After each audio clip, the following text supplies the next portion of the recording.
Bien, y les dije que estaba Javier Cercas y que pasé un tiempo breve, porque no podía desprenderme de la novela, o sea que fue un tiempo breve, pero muy, muy intenso, no quería hacer nada, no, que yo tengo un perro, saben que tengo un perro que se llama Chekhov, mi perro, ¿no? En honor a Chekhov. Y nada, no podía ni hablar con el perro, me la pasaba leyendo Las leyes de la frontera de Javier Cercas. ¿Qué tal, Javier? Qué gusto. Muchas gracias por invitarme. El gusto es mío.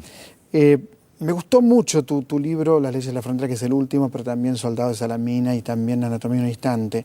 Pero empecemos por este último. Y es el mundo marginal, es el mundo en un momento clave de la historia de España. Y el Zarco se convierte, a medida que avanza la novela, casi en un delincuente héroe. ¿Cómo lo ves? Sí, es exactamente eso. Es decir, la novela empieza en el año 78, que es un momento, en el verano del 78, toda la primera parte transcurre en el verano del 78, que es un momento especial en España, porque efectivamente estamos cambiando una dictadura por una democracia. Y en ese momento lo que ocurrió en España es una cosa muy curiosa, y es que se da un avatar de un mito universal, que es el mito del bandido adolescente, del Billy the Kid, ¿no? Del Billy el niño, ¿no? Una serie de adolescentes que, como dice el verso de Bob Dylan, quien no tiene nada que perder, pues se dedicaron cogieron y se pusieron a atracar bancos, ¿no? Y se convirtieron en delincuentes, y en torno a ellos, eran muchos, se generó toda una subcultura, ¿verdad?, de películas, de libros, de los medios de comunicación les prestaron una atención extraordinaria, música, etcétera, y se convirtieron en verdaderos mitos, ¿verdad? Y la novela cuenta un poco la historia de uno de esos mitos, ¿no? Cómo se creó y finalmente cómo se sobrevivió a sí mismo, si es que pudo sobrevivirse a sí mismo. No hay nada más difícil para un mito que sobrevivirse a sí mismo, creo yo, ¿no? La novela cuenta la historia de un joven de mi edad, parecido a mí, en cierto sentido, al menos en aspectos superficiales, tiene mi edad, vive donde yo vivía, etcétera, vive al lado de una frontera física, la frontera física de la ciudad, ¿no? De lo que separa la ciudad, lo que está más allá de la ciudad, que este chico un chico de clase media, un día cruza esa frontera, se une a una de estas bandas de delincuentes que proliferaron en aquellos años, y su vida cambia, y cambia para siempre, descubre que esa frontera no solo era una frontera física, sino una frontera moral, o digamos simbólica, ¿no? La frontera que separa el bien y el mal, la justicia de la injusticia, la frontera entre las clases sociales, etc. Ahí se inicia pues una historia de amor que dura muchos años. Yo sí tengo que definir que dura 40 años, porque la novela abarca desde el año 78 hasta prácticamente hoy mismo. Si tuviera que definir esta novela, si me pusiera entre la espada y la pared, diría que es eso, es una larga, compleja y sobre todo ambigua historia de amor. De hecho, la primera parte es una especie de Bildungsroman, eso que los alemanes llaman, o sea, una novela de iniciación, de aprendizaje, en la que este chaval un poco aprende las cosas esenciales de la vida, ¿no? De la violencia, la muerte, el sexo. Porque lo miró el Zarco. Bueno, porque el Zarco fue el único que lo supo o que pudo ver algo en él, y esto me parece que creó una relación de amistad, de transferencia, un vínculo potente entre el uno y el otro. Eso por un lado, sí. Y por otro lado, yo creo que lo que hay insisto, es decir, se une a esta banda por una serie de circunstancias, porque sale de una situación personal difícil, y sobre todo porque descubre el sexo. Es que el descubrimiento del sexo a los 16 años, si a mí me pasa lo que le ocurre a él, si a mí me pasa a los 16 años lo que le pasa a él en un lavabo de unos recreativos, este sitio donde iban a jugar los chicos y tal, pues probablemente también me hubiese vuelto loco y hubiese sido capaz de, ¿verdad? Que es una escena de mucha humillación. Es una escena de sexo, ¿no? En el baño, ¿no? Me acuerdo. Bueno, así que... Y bueno... La Tere, que es el personaje femenino más fuerte de la novela... Yo creo que, fíjate, es el protagonista al final de la novela.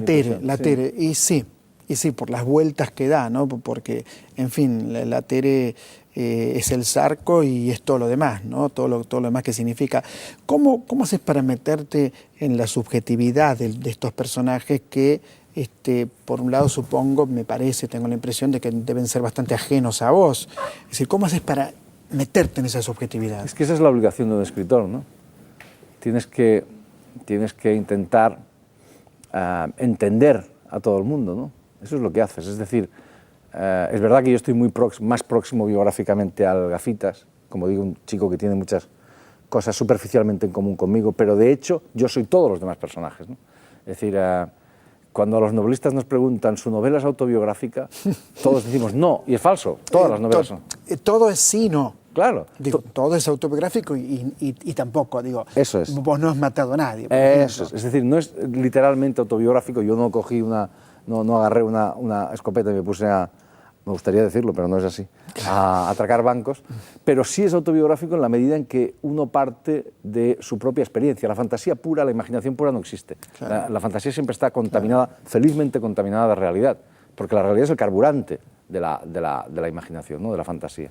Entonces tú siempre partes de lo que te ha ocurrido, pero también de lo que no te ha ocurrido, de tus obsesiones, de tus miedos, de lo que has leído, de todas esas cosas, ¿no? Y en este sentido todas las novelas son autobiográficas y todos los personajes son parte de ti mismo, ¿no? Son, como dice Milán Kundera, es una expresión que me gusta mucho, yoes hipotéticos del escritor, es decir, posibilidades no realizadas de uno mismo. Y en ese sentido yo soy todos los personajes de esta novela. Fíjate que, por supuesto, tenés que tener el talento narrativo como para que esto construya un verosímil, que es lo que ocurre con Las leyes de la frontera, que construís un verosímil con talento narrativo. Si no tuvieras destreza narrativa, no podrías lograr eso.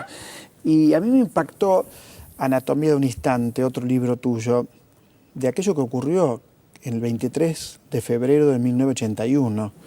Yo me acuerdo porque un hijo mío nació en mayo del 81, o sea que son fechas que tengo muy presentes, ¿no? Me acuerdo de ese intento de golpe de Estado, ¿no es cierto?, que hizo Tejero, y de tres personajes que no se levantaron de su silla, no se escondieron debajo digamos, cubriéndose las balas, ¿no es cierto? Sí, yo creo que es una imagen que todos, al menos los argentinos de una cierta edad, recuerdan, porque es una imagen, en mi opinión, una de las grandes imágenes del siglo XX, ¿no? La entrada durante la elección, 1981, 23 de febrero, la elección del segundo presidente de la democracia en España, 6 años después de la muerte de Franco.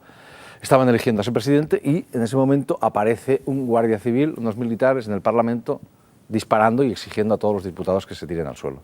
Ese es un acontecimiento de una gran envergadura en España. A mí me intrigó simplemente un hecho que todos los españoles y cualquiera que haya visto esas imágenes ha visto también. Y es un hecho muy sencillo y muy elemental. Y es que efectivamente hay tres personas que no se tiran al suelo. Lo lógico es tirarse al suelo, es un sitio muy pequeñito. Yo no me hubiese tirado al suelo, me hubiese metido en el sótano, a ser posible. Porque, para que no te maten. Claro, pero obviamente. Y me llamó la atención, ¿por qué esos tres personajes hicieron eso? Me pregunté, ¿eso es casual? ¿Eso es un azar? ¿O eso significa algo? Y sobre todo, ¿por qué el que es el verdadero protagonista de esa imagen, que es el presidente del gobierno de aquel momento, el constructor de la democracia en aquel momento, Adolfo Suárez, por quien yo, por lo demás, no sentía una gran simpatía? Y todo el libro es un intento, yo creo que todos los libros contienen en su corazón una pregunta esencial, ¿no? Y la pregunta y lo que hace el libro no es contestarla, porque las novelas tienen prohibido contestar preguntas. Lo que hace es formularla de la manera más compleja posible. Eso es lo que hacen las novelas, ¿no? Y este libro es lo que hace, ¿no? Intenta formular esa pregunta: ¿por qué Adolfo Suárez? ¿Por qué ese hombre se queda sentado? ¿Si tiene algún significado esa imagen o no lo tiene? En este sentido, yo creo que el libro, tú lo has dicho muy bien en la presentación, es un libro raro. Yo he hecho muchos libros raros. En realidad creo que todos mis libros son un poco raros, pero bueno. Este libro no es una ficción, porque yo llegué por una serie de circunstancias. Es decir, Las leyes de la frontera es una ficción, en el sentido de que obviamente parte de la realidad, todas las ficciones, como decía, parten de la realidad, pero en el caso de Anatomía de un instante es una no ficción en el sentido de que nada de lo que aparece allí está inventado, nada es fruto de la fantasía. ¿Y por qué? Porque llegué a la conclusión de que el 23 de febrero, que viene a ser, para que se entienda, nuestro asesinato de Kennedy, claro, es decir, una gran fantasía colectiva, ¿verdad? El punto exacto donde convergen todos los demonios de nuestro pasado reciente, y una gran fantasía colectiva construida durante muchos años por mucha gente, eso ya era por sí mismo era una ficción. Así que lo que yo debía hacer no era escribir una ficción sobre otra ficción, eso era redundante, literariamente irrelevante, no tenía sentido. Lo que debía hacer era contar la realidad, hasta donde tal cosa fuese posible. Así que por eso es una no ficción, lo cual no significa que no sea una novela, porque la pregunta esencial del libro es una novela y la respuesta esencial del libro, es decir, el hecho de que no hay respuesta, o no hay respuesta clara, inequívoca, taxativa, sino contradictoria, ambigua, esencialmente irónica, que son las respuestas de las novelas, eso hace de este libro, su construcción, su forma, su planteamiento, a mi modo de ver, una novela sin ficción, ¿no? un tipo especial, raro, de novela. Yo creo que una de las virtudes de la novela, o quizá la fundamental, es su versatilidad, ¿verdad? Su capacidad de convertirse en muchas cosas. Bueno, por eso ese libro es como es. Un libro tuyo que se reedita permanentemente, que no lo tengo aquí en mi mesa de trabajo, pero no importa. Como yo he leído toda tu obra, no lo necesito tener enfrente, Soldado de Salamina. Creo que es un libro que te lanzó a vos a un lugar muy importante dentro de la literatura, ¿es así? No, totalmente, claro. Es decir, yo antes de ese libro, siempre lo digo, no, era un escritor con poquísimos lectores, mi madre, alguna de mis hermanas, porque tengo muchas, y algún amigo, pocos.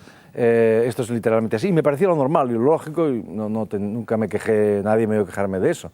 Y escribí Soldados de Salamina y por no se sabe qué azar, se convirtió en un libro muy leído y muy traducido y me hizo un escritor profesional, cosa que yo nunca esperé que ocurriría.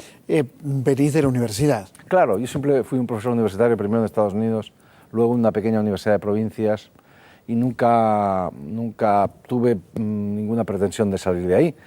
Ahora me dedico profesionalmente a la literatura y tengo muchos lectores y en fin, y eso se agradece mucho, pero no entraba dentro de mis planteamientos vitales. Hacer buena literatura y vender libros, ¿no? Esto va bien de la mano en tu caso, por ejemplo. ¿Cómo lo vivís? Es que no siempre es así. La literatura, esto en realidad es muy sencillo. Hay libros buenos que se venden mucho y libros buenos que se venden poco.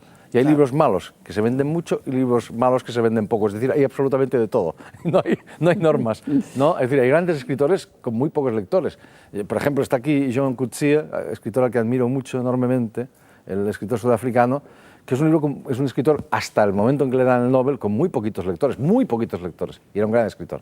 Y hay otros escritores, grandes escritores, que tienen muchos lectores. Entonces, Javier, ¿tuviste a lo largo de tu vida relación con la literatura argentina? Hombre, por favor. Mira, yo no soy un escritor español, soy un escritor en español. Esto es una diferencia fundamental. Mi generación ha tenido el privilegio enorme de ver cómo en el último siglo, y gracias a los escritores latinoamericanos en general, y en particular a los escritores argentinos, se ha ensanchado enormemente nuestra tradición. Un escritor tiene que dominar dos cosas. Uno, la tradición universal, esa es una rienda de este carro que lleva, y la otra es la tradición de la propia lengua. Y nuestra tradición, gracias a los escritores latinoamericanos, se ha ensanchado enormemente. Mira, yo soy incapaz de concebirme a mí mismo sin Borges, por ejemplo. Totalmente incapaz, o sin Bioy Casares.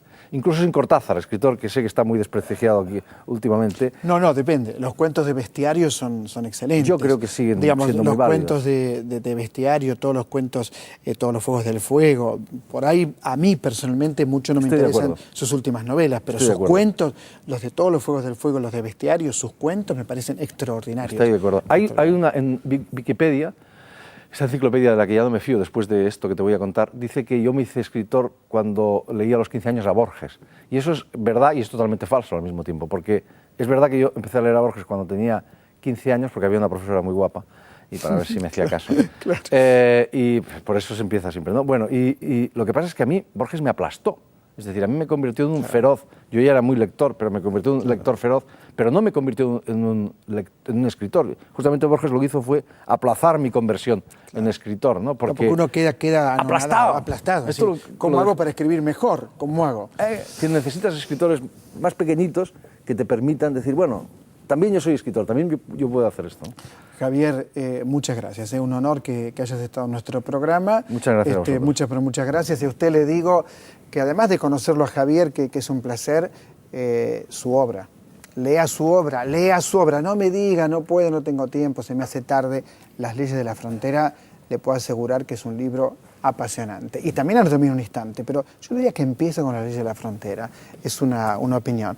Recorriendo la Feria del Libro, y está también con nosotros el escritor holandés Herman Koch, a quien vamos a entrevistar en el próximo bloque. Esto es Otra Trama, transmitimos este programa para toda la Argentina.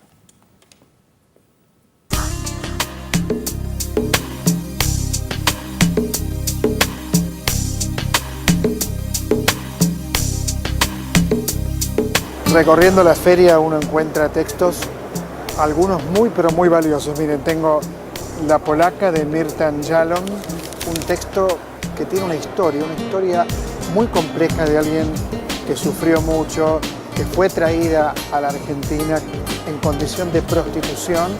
Y aquí está la historia, La polaca de Mirta Yalom. Tengo también stand-up de Guillermo Celsi, técnicas, ideas y recursos para armar tu monólogo humorístico. Acá lo tenemos, lo editó Galerna. Y muchos libros apasionantes. Michel Foucault, La inquietud por la verdad, escritos sobre la sexualidad y el sujeto. El gran Michel Foucault, usted lo conoce. Leopoldo Marechal, qué bueno que se edite Adán Buenos Aires, porque hacía mucho tiempo que no encontraba una edición de Adán Buenos Aires. Bueno, aquí la tenemos. Y el amigo Fogwill, que lo extrañamos, seguimos extrañando a Fogwill, y nos encontramos con el libro de sueños del gran escritor, un libro que surge después de que Fogwill se nos fuera. Un gran escritor y sus sueños, aquí también en la Feria del Libro.